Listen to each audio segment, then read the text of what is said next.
So hello, I'm Bruce Calder. I'm your host again from Claigan. I'm going to talk about the SCIP database. It went live, so everybody can log into it, us, media, national authorities, everybody, as of September. So I'm going to talk about the good, the bad, and the ugly. So we're going to take a look at a variety of declarations in there.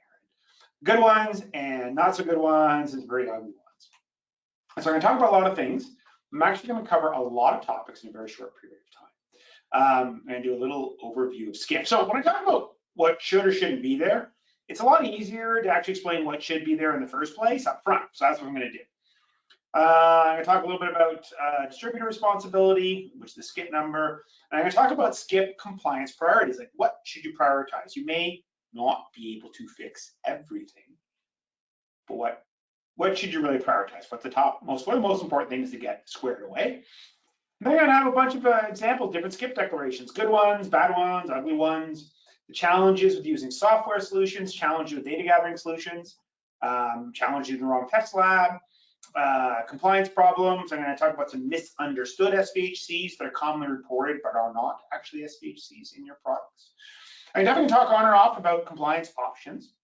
One of the biggest things here, imagine we have a declaration out there and yours might be closer to one of the bad or ugly ones. We can fix it.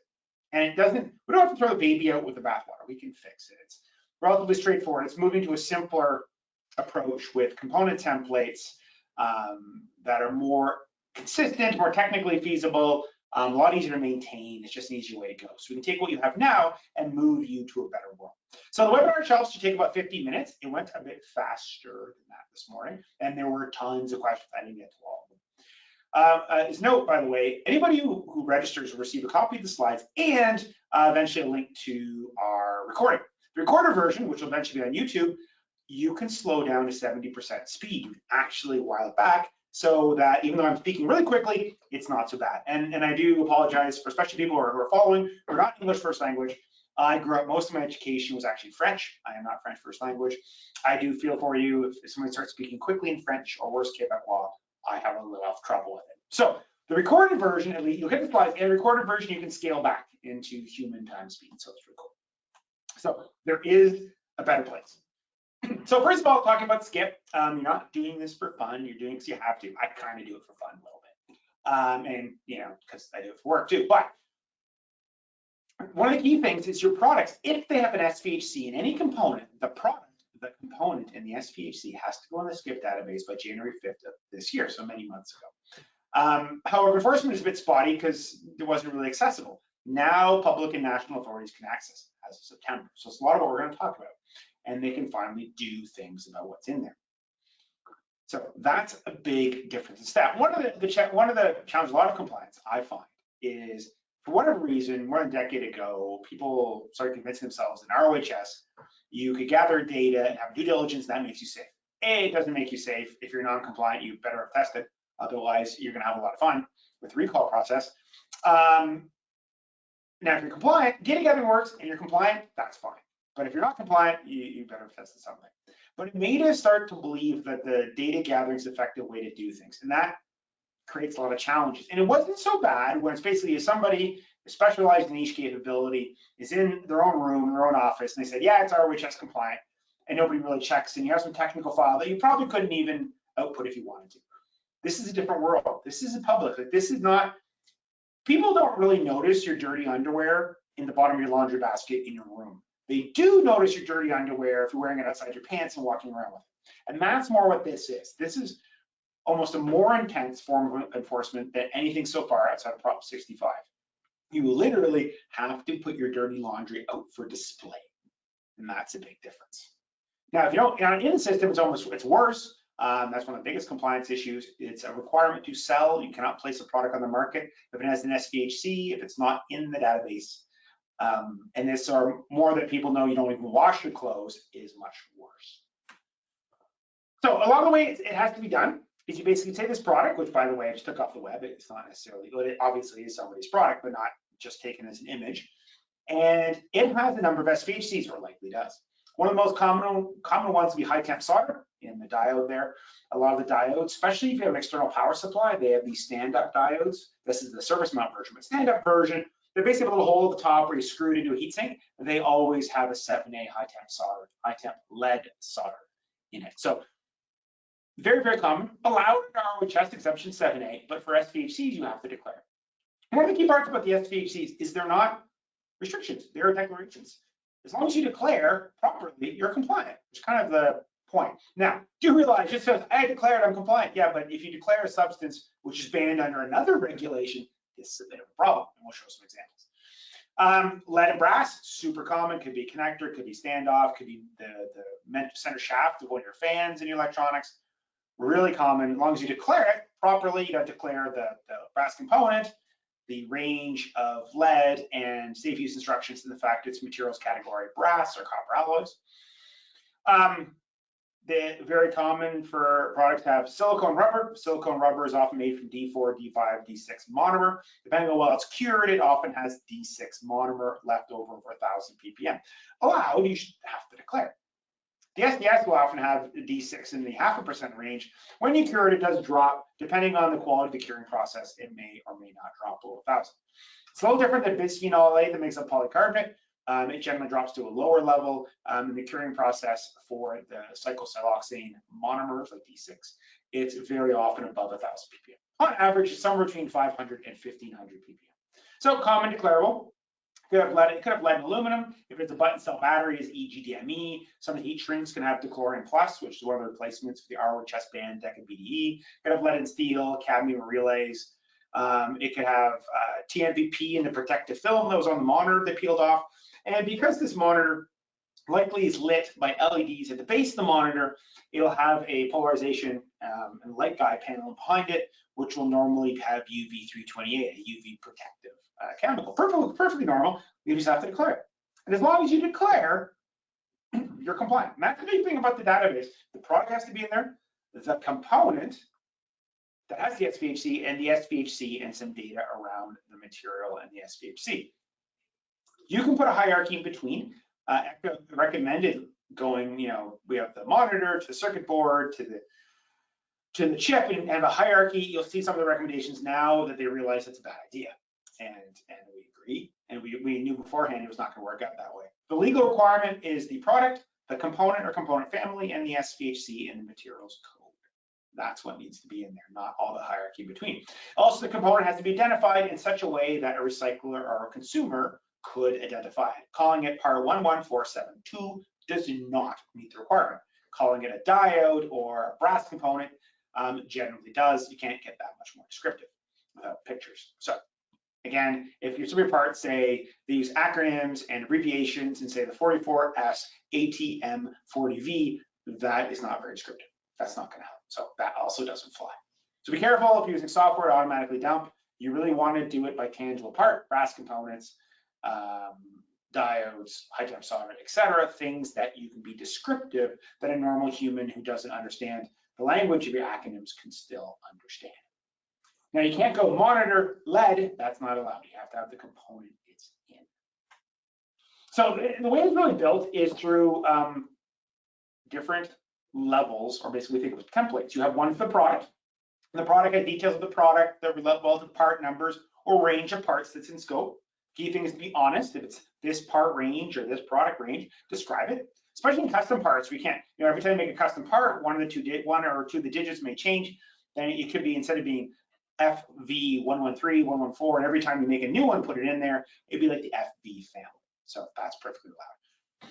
So then you want to have each component type. So lead and brass is a brass materials code. By the way, every declarable component type has to be unique material and unique customs code. That's why lead and brass and lead and steel are different component templates, because they're different materials codes. Lead and brass are different materials codes. We have lead and brass, lead and steel, lead and high temp solder, 3 different component types, EGDME and button cell batteries, the chlorine plus and heat shrinks.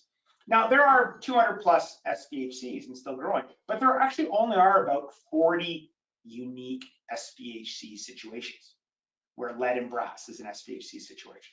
So you can really build component templates to handle, or we would for you, we do it all the time, and you can map between the two.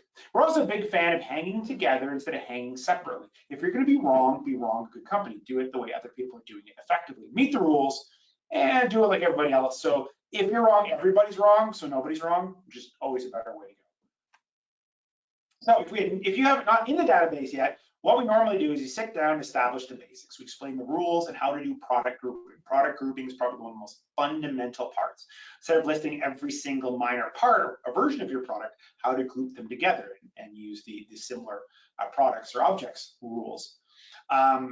We provide all the component templates and explain how to use it, and it makes it not a lot easier to do, but a lot easier to maintain. And the fact is, it's a declaration. So then all this talking and PowerPoint, I love PowerPoint and all, but it's still not very tangible. We take one of your products and create a SCIP declaration with you based on what could be in there based on the materials. So you have brass parts. Some of them are likely leaded. Instead of having to figure out every single which one is leaded, is basically saying we have, doing a count, 10 to 20 leaded brass parts. The brass is a brass materials code, enter it all in properly. It's also important that you might have 7 brass components in this one and 8 on that one. And if you don't really control leaded brass, you basically say as long as the part is compliant to ROHS, it may or may not have leaded brass.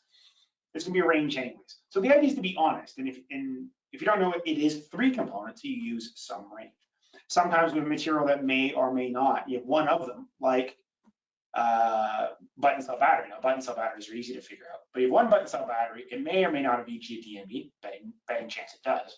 You can say 0 to 1 button cell batteries with EGDME. So you have to say the component, you have to say the SDHC and the material, but as long as you do that honestly, you could have range. You could have certain models of it that don't have it at all. And it can be range of 10 to 20 of these parts, it could be 0 to 3. It really depends on the situation. The idea is just to be honest. And if the range, state the range. They allow a range. And then we can do all the SCIP for you, where we can do, once we figure out the product grouping, we can do the declarations for all your products from scratch and very, very quickly. This is declaration based and be accurate and be probably the best declaration to be in SCIP doing it this way. It's far more effective than data gathering or otherwise. Testing is the most effective, but that's a lot better to do if you're doing something else at the same time. It's very efficient to do with ROHS or EU MDR or POP or TSCA. They fall right into each other. But if you're already put in the system, and you look at it and go, you know what, ours aren't that fantastic, and I don't like my dirty laundry out there. I'm sure I have great personal hygiene, but let's just say I don't like people looking at it. We can sit there and update it. And it's not like a huge project. It's basically, we translate between what you're doing now and to a more effective declaration for SCIP. And it doesn't mean throwing the baby out with the bathwater. We're not necessarily going to go and say, hey, don't do data gathering, don't do this, don't do whatever. Whatever you did, we'll use it as effectively as possible and translate it. And it might have some suggestions for the future, but realistically, if you have declarations in there, it may be a mess, it might be ugly, you might have some embarrassing things. We can fix it. Just contact us. It's not the end of the world. Like, the whole goal of this for us is not to find out how big of a project we make it. We were always output focused. I mean, we still have basically all the customers we had when we first started 10 years ago. And the focus of that, and the reason for that, was to focus on what you really need, not what we could sell you. Seems a bit odd, and it's a little bit probably odd these days, but we find that's a much better long-term solution. We never intend to be the biggest. We always want to be the best at what we do, and which involves us growing quite a bit. Actually, there's a fair amount of growth related to being the best. And whether it's this or Prop 65 or TSCA, we can help. ROHS, you'd be shocked what we can do. And the idea is to be efficient and not rarely, if ever, do we want to be creating a process that only ever works for you and you've never done before. That's the worst. We like benefiting of the communal knowledge that we've all built up. So one of the things about registering, one of the key compliance requirements is you use SCIP number. So when your product or product family goes in there, there's a SCIP number. And there's an easy way to export it, a little button, which you can export an Excel file of all your SCIP numbers. And you give that Excel file to the distributor, they can upload it, and then they're connected to your SCIP numbers. And from then on, when you change one of your filings, their connection changes with it. You don't want them to create their own. We'll show some examples why that goes sideways. But no one in Europe can sell a product which is an SDHC unless they have a SCIP number, which means getting yours and registering under their own name. They need their own SCIP number, which, by the way, is really easy. If you export the Excel file, they can just upload the Excel file and they automatically connect and get new SCIP numbers for all of yours. So the registering entity originally has to be EU entity. Once it's registered, anyone else that's not directly associated with that company, distributor, et cetera, needs the SCIP number to register themselves to be able to resell it, but it's really easy. You can give them the number directly or the numbers, or you just give them the Excel file and they can upload it. At that point in time, they can sell anything you make from a SCIP perspective because they're registered to your numbers. It's a simple button, it's a little orange button usually, or blue button, depending on what interface you're in. And if you search, basically there's a search and thing where you can search listings, you search your own, export the skip numbers, and you're good to go. So mandatory requirement, anybody selling a product with an SDHC in any component above 0.1% by weight has to have a skip number for that sale. It doesn't mean they have to register it themselves. If they're a distributor, they have normally registered the skip number or the Excel file with skip numbers of the brand owner. It's a much easier way to do it. So compliance priorities. So you're not doing this for fun, and you can't necessarily boil the ocean to fix everything. So what should you prioritize? If people get down rat holes, and it's very common for people to get down rat holes in customs code. Customs codes is a required field. If you're a little bit off, there's a lot of play there. There's more than one way to skin a cat. There's more than one customs code for most products. A lot of the customs codes available don't have as many digits as you're used to. These a lot of 0 zeros. And so you really end up typing in a custom code as you go, and eventually you end up with one choice left, and you pick that one. So there's a lot of imperfections. So beforehand, I'd say a couple months ago, we'd say, hey, the most important thing is to have your products in the database to skip. That's the first thing. It's a deadline. The guidance is interesting. People are learning. There's a whole bunch of, you have to be correct, a bunch of other mandatory fields. But if you're in the database, you've gone the first hurdle. Not being in the database, if a product has an SDHC above 0.1% by weight and it's not in the database, it cannot be sold.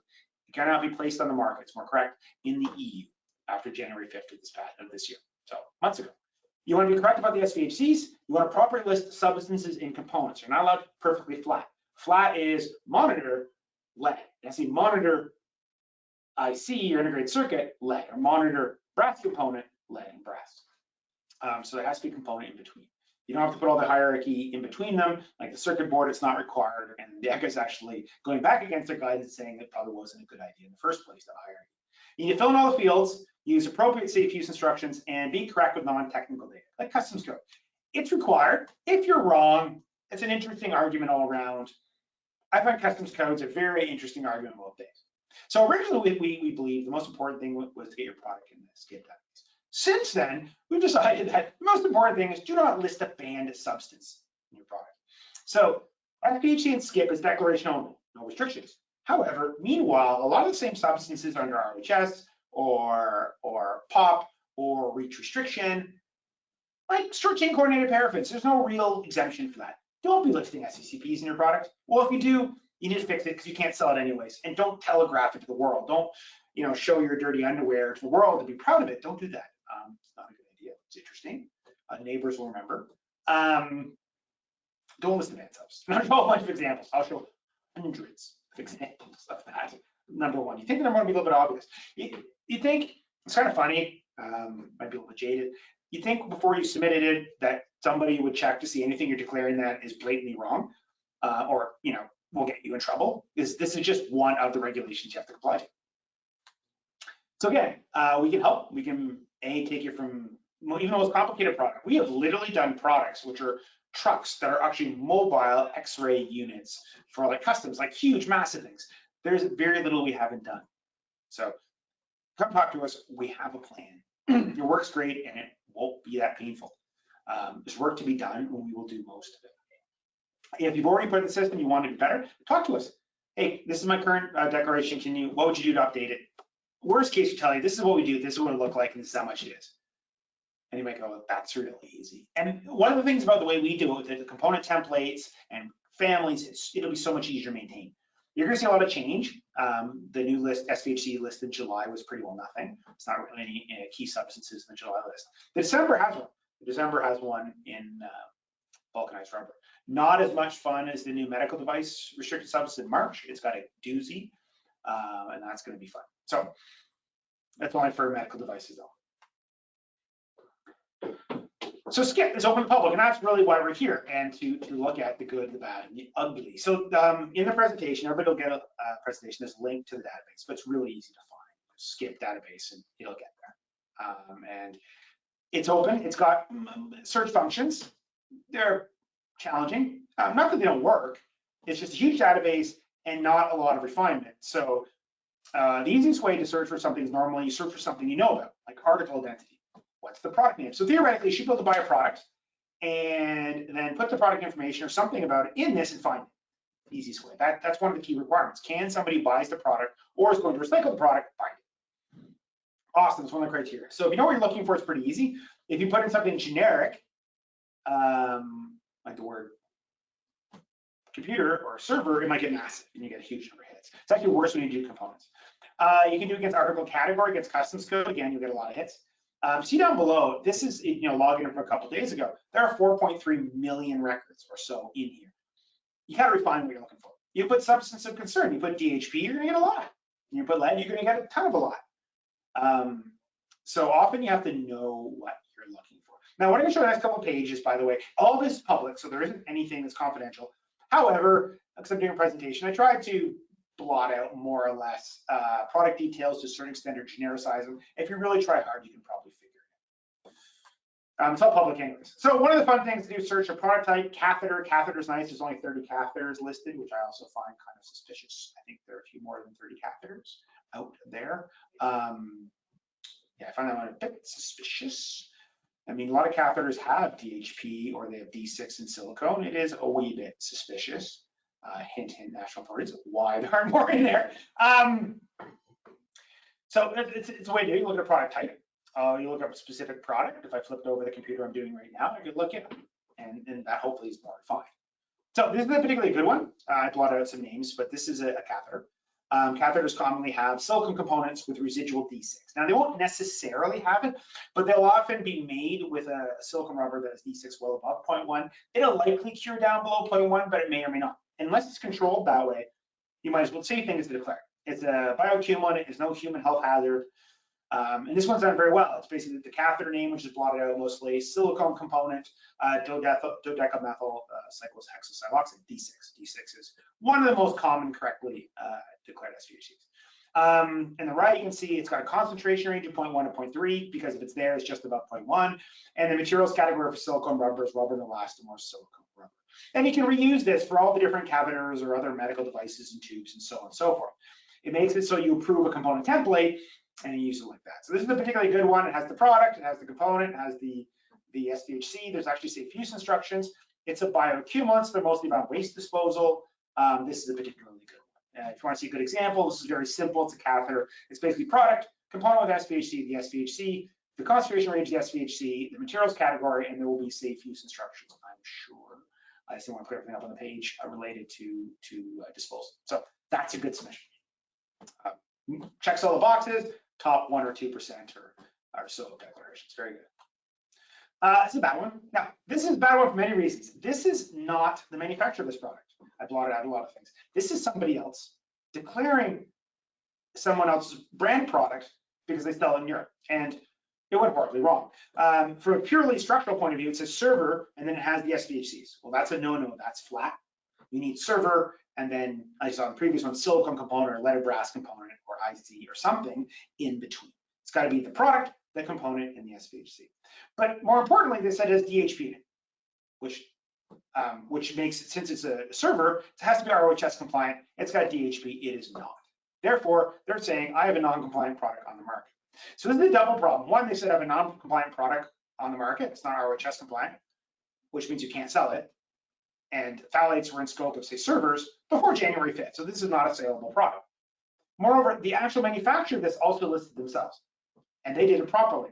And this is actually a big item of contention right now with a brand owner who lists a product and then somebody else lists their product separately. Whether it's correct or not, they also don't control it, and they have no ability, no recourse on it. That's actually a very, very touchy subject right now. So this is the actual one of the manufacturer. It has SDHCs. By the way, imagine a laptop. Some people that are watching a laptop, they're very high density electronics with lots of flame retardants and other things. They will have SDHCs. It's normal between it, its monitor, and any accessories with it. You'll get lots of SDHCs. But this one doesn't have the DHP and BBP declared and all those sillinesses. It has the server and it has each component type. They might call it with some different suffixes, but then, I have a server, I have a lithium cell battery, and it's probably propane saltome, but it could be something else. All done perfectly accurately. This is done properly. It's actually the server family that the previous declaration isn't a server in this family. However, this is the correct one. The other one, the manufacturer has no control. So that's extremely contentious point right now, where other people can list things without any kind of recourse with their product information. That's not them, and they have no control. So this is actually a particularly good one. What we're manifesting, where we're showing here is a bad one, says, hey, I've got DHP, it's not ROHS compliant, and it's not correct. It's actually not the manufacturers, it's somebody else taking it upon themselves to do it themselves. It does look, yeah, this one is a data gathering error. Or the Intelligence was here, they were gathering data. They had no idea what they're dealing with. The article name is not helpful, 0601029. If you Google it, you find something, then it's useful. If you don't, not very useful. It's a medical device of some sort. It doesn't have any components in between. It has lots of goodness, including PFOA, which is still allowed for medical devices right now, but not for most devices. It's got terphenyl hydrogenated, probably not. I like it's got every single UV stabilizer. It's got PFDA. It's got every single PFOA type substance. It's got a bunch of disodiums.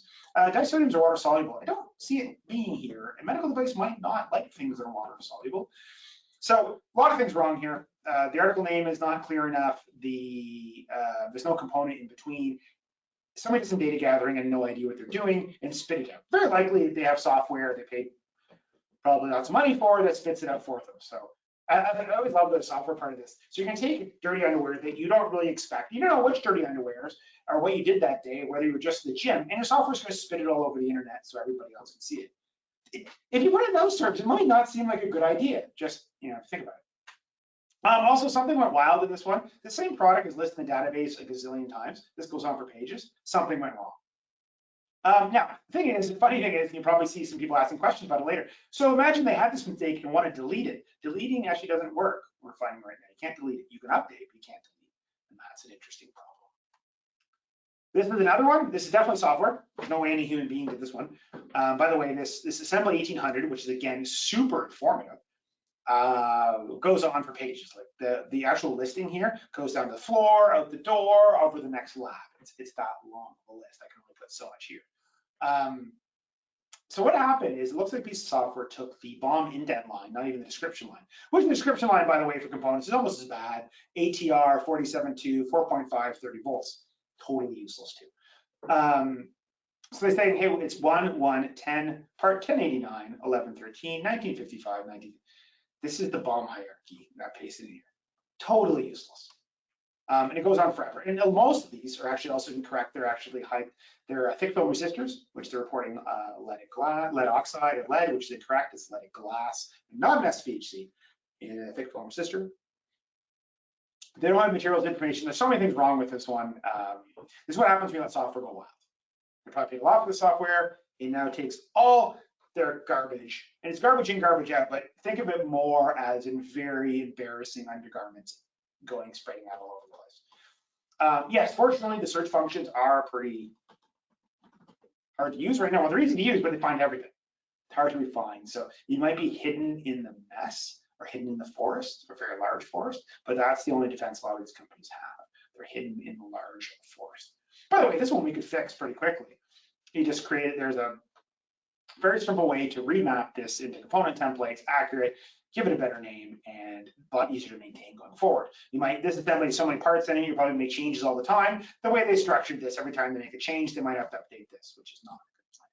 There's a much better way to do this. And this is what happens when you let your software go wild. So now it's not all their fault. Part of this is ACCA's fault. Their guidance originally always hierarchies, which I think they live in a perfect world. They should really try to do it themselves. ACCA's done a very good job, by the way, of asking the opinions of industry what they think about this, which also includes a lot of people sell software, which they have their own motivations.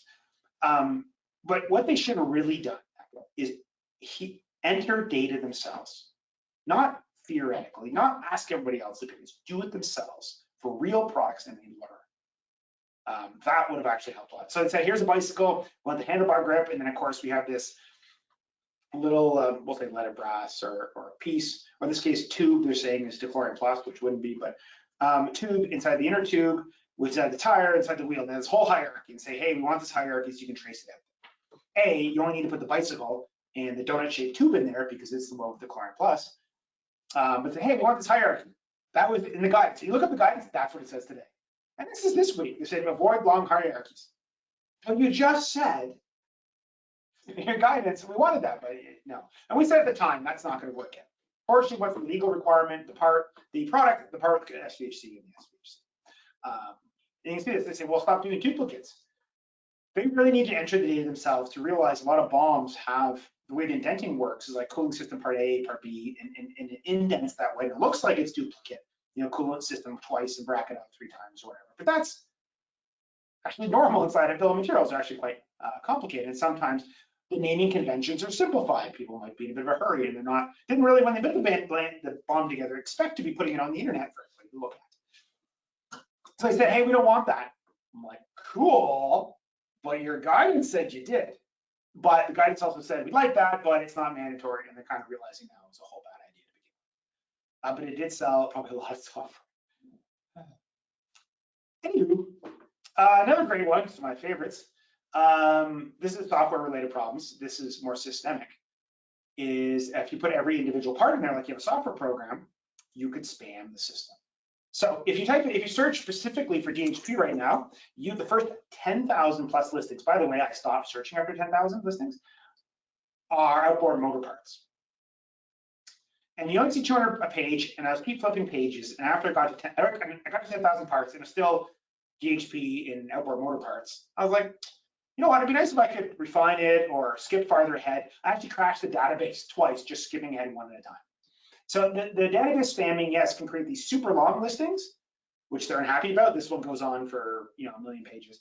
Well, not quite a million, but a lot. But they also create product spamming where every single component in the listing has its own listing and just absolutely spams the system. You know, when you get 10,000 outboard motor parts, just the first 10,000 listings. I'm not saying they're inaccurate. It would have been a lot better for everybody if they used component templates. And calling anything an SDH, SCIP, 300XS, 200HD may or may not be very helpful for the consumer or the recycler. That's a bill of materials description. So the bill of materials description are wonderful. I have a plus sign, FL, SAY, all these nice little short forms, acronyms, abbreviations. So not helpful in the real world. And of course, then again, they thought things we listed in the hierarchy is bicycle, the BOM handlebar grip, wheel, tire, inner tube, and flexible donut shape tube. Now, it would be like TB 14 3.0A. Like that's how it's listed in the bill of materials. Yeah. So, and I dumped on a little bit on software and data gathering. I'm going to dump on testing now. Everybody can do things wrong. Just because testing is one of the best ways to do things, or can be, doesn't mean it always is. And it's again how good people are at stuff.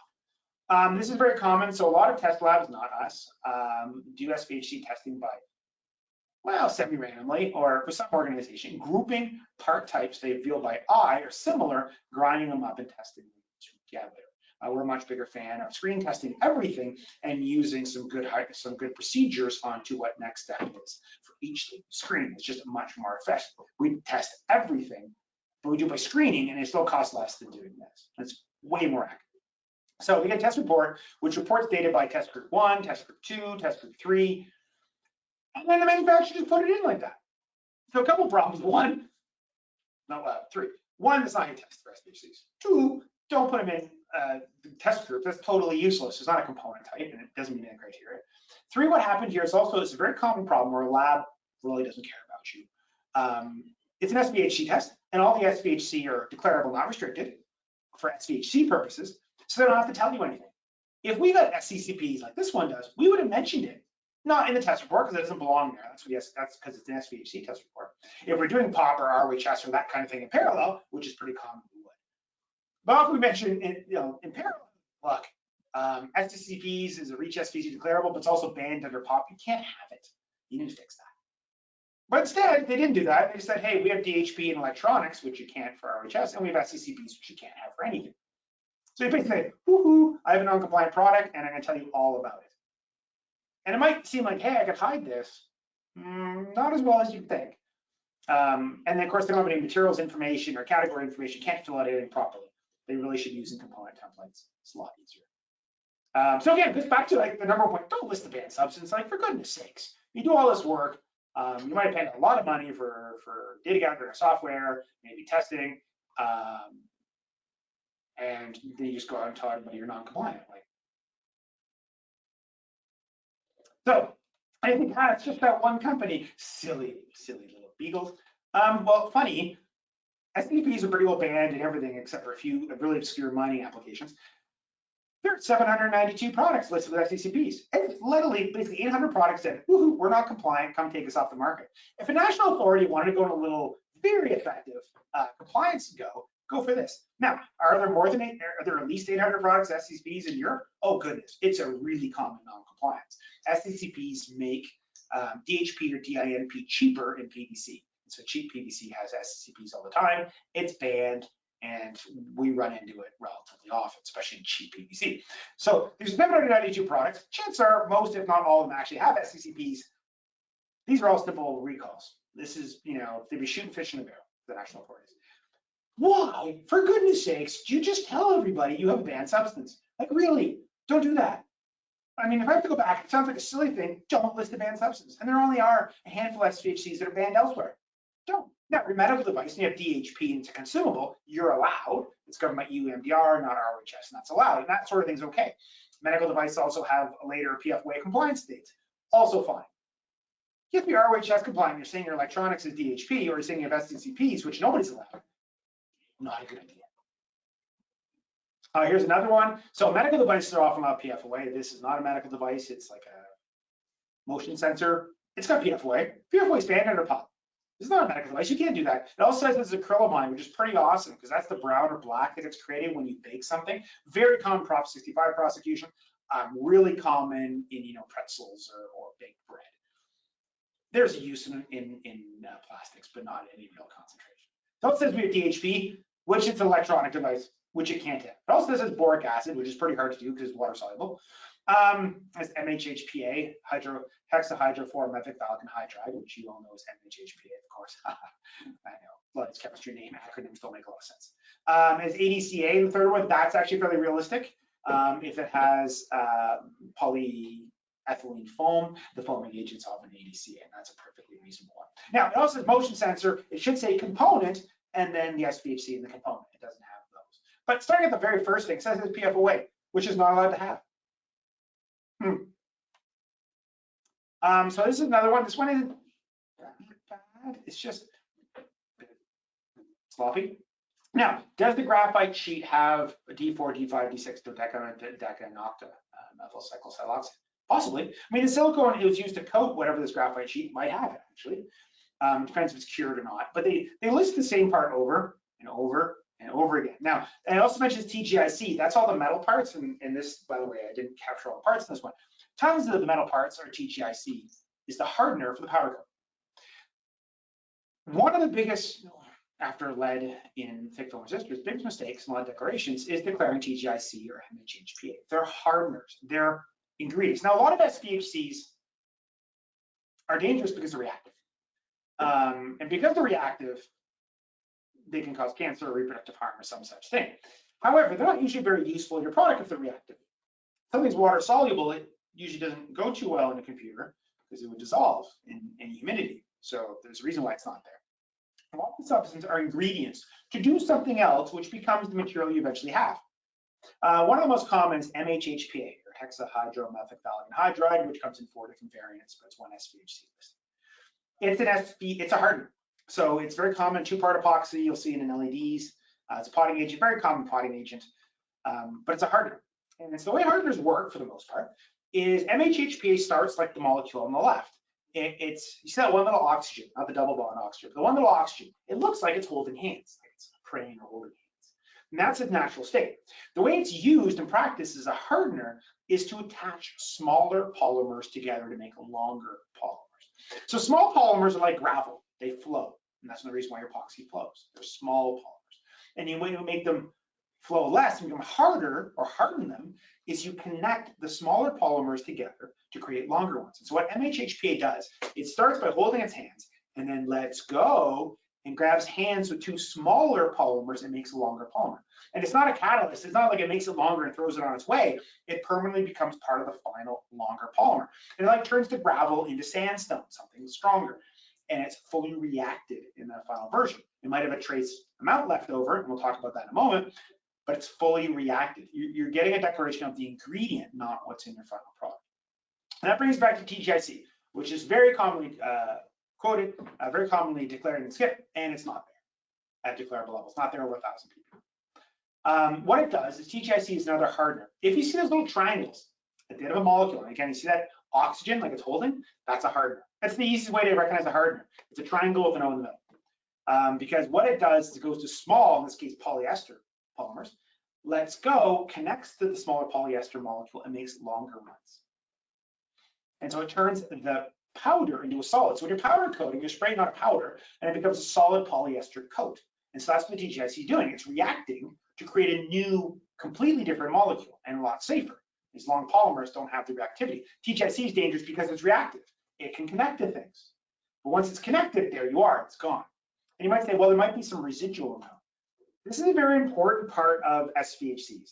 SDHCs are declarable at 0.1% by weight of the article of the component. A potting agent in a little jar is a chemical governed by SDS. It is not an article. A powder coat, that spray, is a chemical governed by SDS. So that adhesive is not anything SPHC in that adhesive, that MHPA, is whatever's left in it plus whatever it's attached to.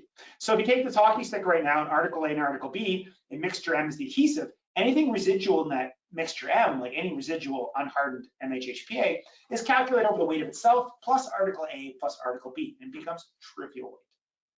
And that gets compounded when you go to TGIC. When it's sprayed out as a powder coat, any residual TGIC, which is heavily reactive, is measured over the weight of itself plus the entire coated item, and becomes trivial.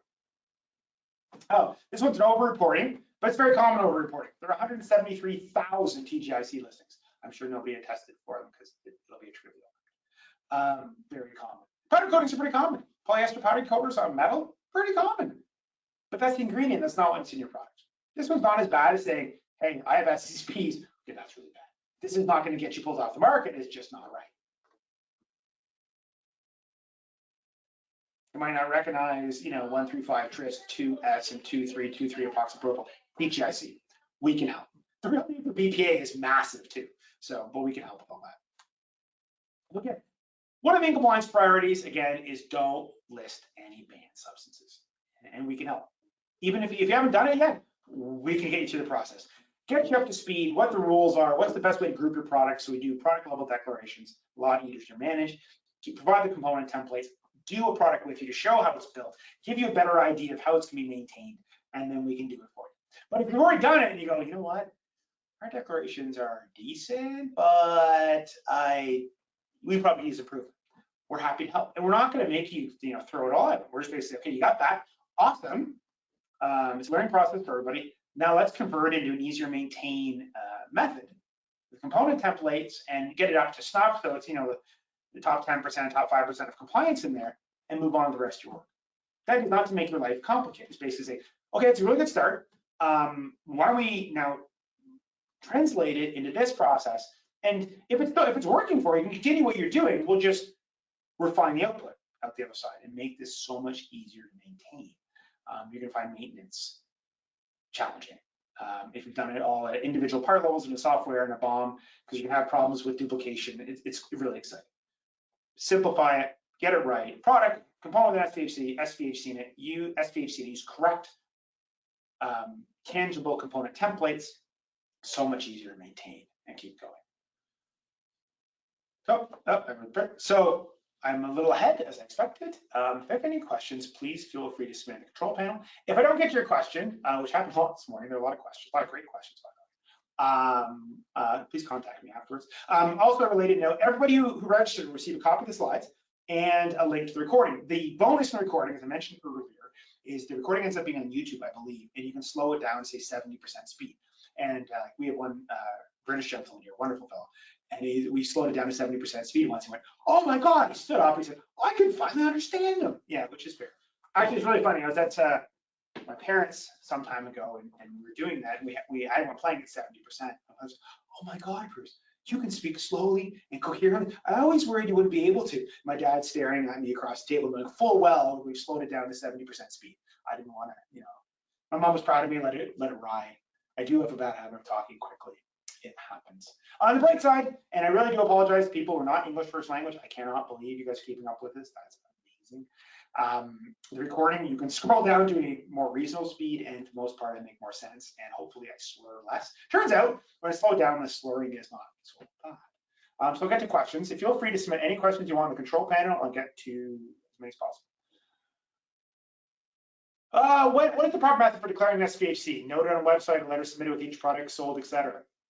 The rules are now, for the REACH, Article 33, there's no specific method for communication. However, in the guidance for REACH Article 33, a public available system like this is acceptable. So as long as you're in the SCIP database, you've declared for REACH SDHCs. If you're a component that doesn't sell directly to Europe, then there's no set format on what you provide to a customer. It really just has to be what they can use. But if you're in SCIP system, you meet the REACH SDHC declaration requirement. A public system like this is in the guidance, it's acceptable. Most people assume if any item is used in EU ROHS exemption, then by default it has reportable SDHC. Yes and no. Lead, for example, or cobalt or anything else, well, especially lead right now, lead is very specific. The lead SDHC is lead and metal alloys. So it has to be lead metal, lead powder, or lead in an alloy, leaded brass, leaded steel, lead aluminum. Leaded glass is not an SDHC. Lead oxide, which is an ingredient to leaded glass, is, but leaded glass is not. It's got a separate CAS number. So just because of an ROHS exemption does not mean you have an SDHC declarable. Lead alloys declarable. So ROHS exemption 6A, 6B, 6C plus 7A, which is lead high temp solder. 7C1 is not declarable. In most situations, this is where to make life difficult, because leaded glass, which are thick film resistors or diodes, are not an SDHC. Lead glass is not an SDHC. It might be made with lead oxide once upon a time, but it's lead glass now. But PZT, lead zirconate titanate, the buzzers, which by the way will get their own exemption coming up, they're probably 7C1B, something like that. You're going to see new ROHS exemptions where the leaded glass ones are going to go one direction and the leaded ceramic ones are going to go a different direction. So new exemptions is going to be a little clearer. But there are certain 7C1 exemptions which are SDHCs, lead zirconate titanate, like buzzers or piezo materials, and ones that are not, leaded glass, like thick film resistors or diodes. So it's not a perfect one-to-one, but basically any complex electronic has SDHCs and will have to come in the database. You can leaded brass or EGDME in button cell batteries. Your power supply has a high temp solder. It's hard to get away from it.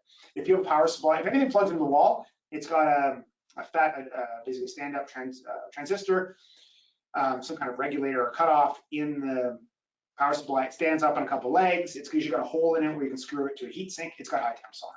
It really doesn't function without it. Because of what it does, it gets too hot inside. It needs fully leaded solder. In the priority, step 2 showed have your product in the database SCIP number, but it presumes that the product has an SDHC. Good point.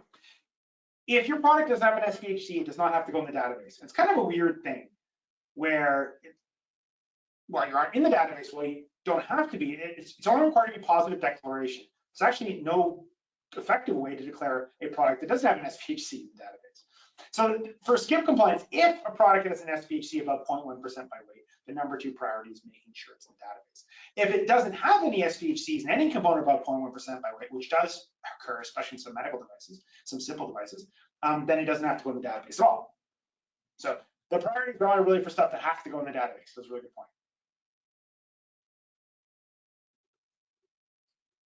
Do we need to apply for an S2S key from ECHA in order for Claigan to help us create the data now you click? No, it's really easy. It is literally, you create drag, drop files and you go, ooh, drag, drop in.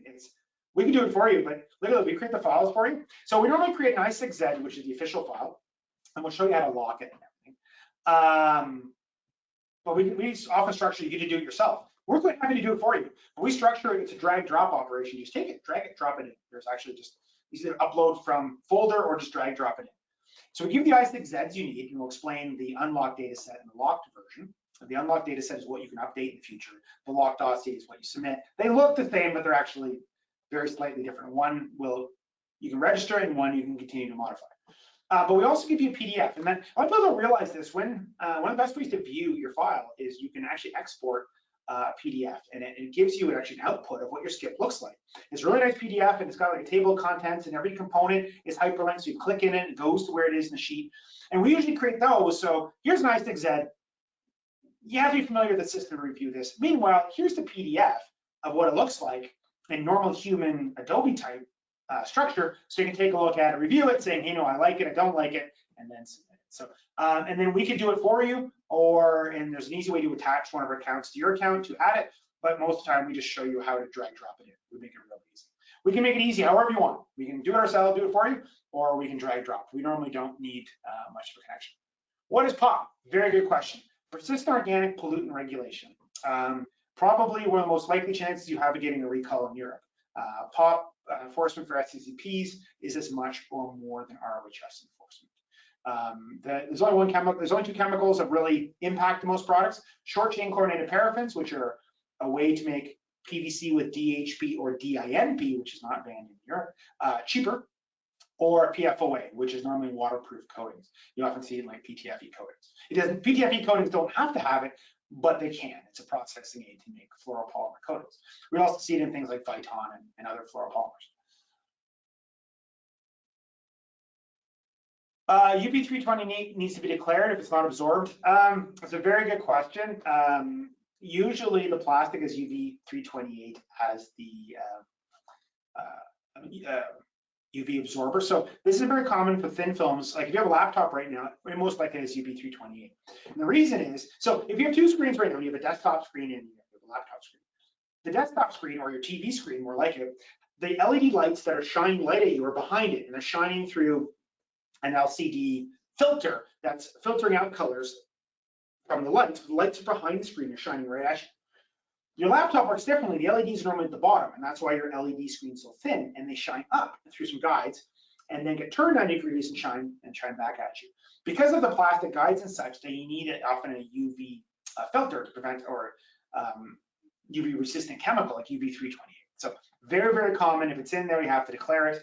UV328 is pretty common in a lot of electronics, especially anything where sun is a factor, or most LCD screens where the lighting, the light generation's at the bottom, shining upwards. It has to do with the way it's guided. Can I have a copy of the questions and answers from the earlier section of this webinar? That would be awesome. I believe they're in the recording. So depending on what we do for recording, if we use this morning's or this afternoon's, they'll be in the recording actually. What can I use as the primary article identifier besides my part number? A lot of different things. So the key thing is honesty, and somebody has to be able to buy a product and trace it back to its SCIP declaration if applicable. It doesn't mean you have to do every part number. It has to, but they have to be able to get from that to there. So in many cases, it could be, here's the name of the product, and here are all the part numbers that could be in it. Many other ones, especially professional products, consumer products, use, it's the entire FV family. So you just have to be honest, and it has to be in a way they can get from the product and back, and you can say, hey, this range of parts encompasses it. You take a look at a lot of computer products, there are, if you look at your laptop right now, you might not realize there's a zillion different combinations of it, of different monitors and power supplies and keyboards and languages and memory and this, that, and the other thing. However, if you look closely, a lot of them are approved under a regulatory number, which is on the product. And that regulatory number covers a huge range of different part numbers. That regulatory number is on the product, and with the product, it counts too. So it really has to just be some way that you can say, hey, this declaration applies to this product. Very common for especially components, it's this series or these series. And custom components, which can have every single custom version can have a different part number, it's this range or this family. So as long as you're honest, there's a lot of leeway. Consumer products, they would prefer part numbers where possible, or something else that's with the product. Again, it has to, if they can say, hey, this is with the product, if you search this thing, you'd find it. It could be the part number, it could be the name of the product, could be the regulatory number you put on it. As long as you can get there, that meets the criteria. The recommendation, 2 levels of hierarchy. Yes, so the product, the component containing SDHCs, and the SDHC. Anything else before after is harder to maintain and complicated. And realistically, we try to go, what's the requirement? This. What's clear? And the requirement is the product, the component with the SDHC and the SDHC, and it has to be clear that the recycler can figure it out. A BOM hierarchy actually just means nothing to them. They really should be able to find it. So you want to be descriptive. You also want to say part FTB 37A5. They'd be like, what? The brass components have lead. Oh, okay, good. Fair enough. and they might have, and the way a lot of the times it's going to be used is going to be by customs code. They say, you know what, these customs codes often have lead and brass, therefore our recycling workers have to wear a mask. It's often going to be used as an aggregating. If a brass component is overmolded enough epoxy to dilute the weight of lead, should they treat like a coated part? Very complicated question. So we go down to fairly metaphysical, which they say here, topic of, especially when we get to what's a connector. When in doubt, the part, as long as you can justify it being a part.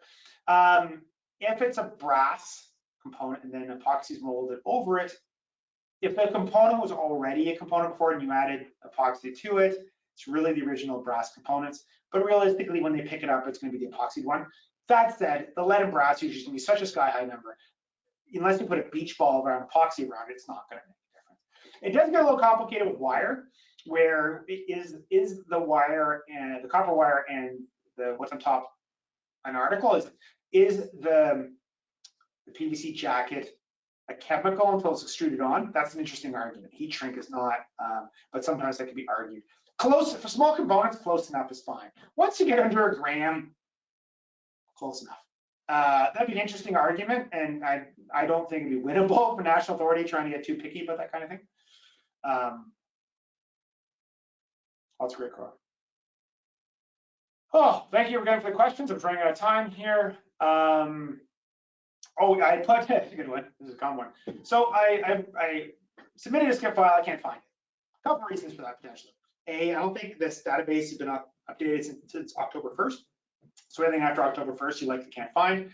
But you might have put in a product before that and you can't find it. Two other reasons. One, if it's a product you updated and you removed the last SDHC from it, it looks like it disappears. However, we're having parts disappear in the database anyway, so it's not 100% sure. And then we are getting reports, people like submit something and can't find it. Yep. And once they add the feature to search by SCIP number, it should be even clearer. But we find the database you put it into and the database that people search aren't the same database. There's some translation, and it may or may not be working rickety-dick. Can I delete one? No, not right now. You can remove components from it. You can remove the SDHCs component, but you currently can't delete it. I think that's something that needs to happen. That's a common issue, reported issue. I made a mistake, and this mistake is I ended up having to create a whole new file instead of update it. Can I get rid of the old one? Nope. You should be able to, but right now you can't, and it's stupid. This is a technical term, but it's dumb. Yeah, you should have the ability to delete them. I think that's it. Thanks, everyone. Everyone to register, receive a copy of the slides. We should have the recording of this available online soon, and you can slow it down to normal speed. Sorry again about that. Thanks, everyone, for attending. We had great attendance and very, very appreciate it.